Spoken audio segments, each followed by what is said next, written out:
Bonsoir chers internautes et bienvenue sur Pépé Soupe. Aujourd'hui, nous vous présentons des récits qui mettent en lumière des individus exceptionnels ainsi que des pratiques intrigantes. Parlons tout d'abord de la vente d'objets de piété dans l'Église catholique et de leur mystère. Les objets religieux jouent un rôle essentiel dans l'expression de la foi. Des encens au chapelet en passant par les bougies, ces articles sont vendus dans de nombreuses églises. Cependant, la vente d'objets de piété serait soumise à des principes stricts imposés par l'Église. Pour plus d'informations, nous nous sommes rapprochés de mademoiselle Alta Sylvie, vendeuse de produits ésotériques, selon qui il est nécessaire d'être une élue spirituelle pour exercer cette mission. Les objets de piété dans l'Église catholique occupent une place importante dans la manifestation de la foi et la doctrine religieuse. Des encens, des bougies, des chapelets et bien d'autres sont vendus un peu partout dans les églises. Mais la pratique de cette activité commerciale est souvent soumise à certains principes très stricts qu'impose l'Église. C'est ce que nous explique Ata Sylvie, l'une des vendeuses de ces objets religieux. L'Église catholique a sa doctrine particulière à lui. L'Église catholique a sa doctrine particulière à lui. Mais vu les besoins des gens, certaines paroisses nous autorisent à vendre. Certaines paroisses nous autorisent à vendre. Mais si on veut rentrer dans la spiritualité, dans la doctrine de l'Église catholique, il y a beaucoup de choses ici que franchement dit qu'on ne peut pas vendre. Les savons qu'on a, c'est vu la situation que certaines personnes vivent. Chacun de nous, aujourd'hui, on a des problèmes au niveau spirituel, dans le travail, dans la vie active, dans le foyer, tout et tout. Les gens essaient de réfléchir avec la grâce de Dieu, de trouver certaines plantes qui correspondent véritablement au déblocage des situations. Nous avons comme l'hysope. L'hysope, c'est une plante de purification. Et c'est même dans la Bible, l'hysope. L'hysope est une plante de purification.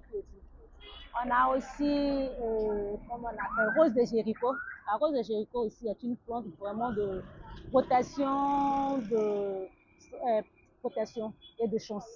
En dehors des objets de piété, Sylvie vend aussi des produits ésotériques tels que des savons, des huiles et bien plus. Et puis à Marcory, un cinéma magique, un homme sourd-muet du nom de Bobo est devenu une figure respectée parmi les transporteurs et commerçants de la région. Malgré son handicap, Bobo a développé une expertise remarquable en électricité automobile. Il a réussi à convaincre de nombreux automobilistes de faire appel à ses services. Nous avons eu l'occasion de le voir à l'œuvre alors qu'il réparait une panne pour un client qui avait déjà tenté de le faire réparer ailleurs. À Marcory, nous retrouvons un sourd-muet pas comme les autres car expert en électricité auto. En peu de temps, il a réussi à se familiariser avec les différents transporteurs et commerçants de Marcory Cinéma Magique. Malgré le fait qu'il n'entende pas ni ne parle, il continue tout de même d'émerveiller ses clients. En tout cas, Bobo, on est avec lui. Il est très bon. Quelle que soit la panne que tu as sur ta voiture, avec les signes, il sait déjà. Amène ta voiture seulement, tout se passe bien. Avec lui, on arrive à s'attendre. Tu lui montres seulement la panne, seulement là. Il arrive à dépanner.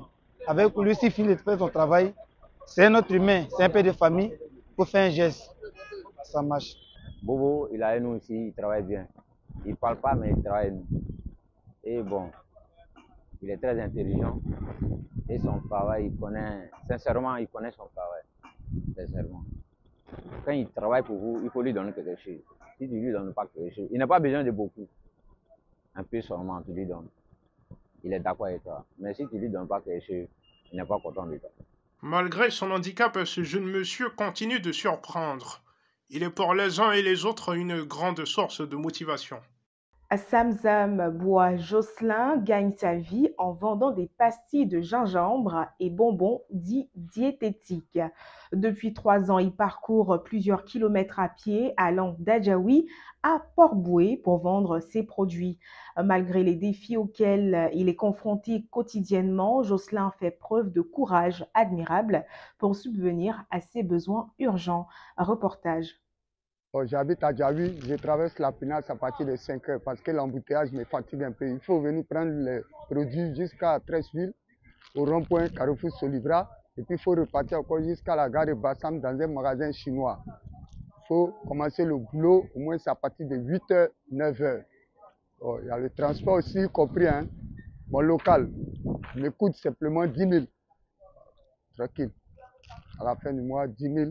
Je sais que je peux épargner ça pour payer à mon propriétaire, sans faute. Lentement et sûrement, si j'arrive à gagner au moins 3 000, 4 000, pour un Ivoirien qui se cherche 1 000 francs, ça me suffit déjà largement pour pouvoir me défendre. Je sais que je peux payer un savon de 200, et puis bon, penser à quelques personnes aussi.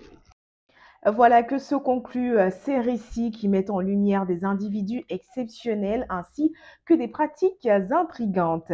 Merci, chers internautes, de votre fidélité. On se retrouve demain sur Pépé Soupe pour un nouveau point de l'actualité.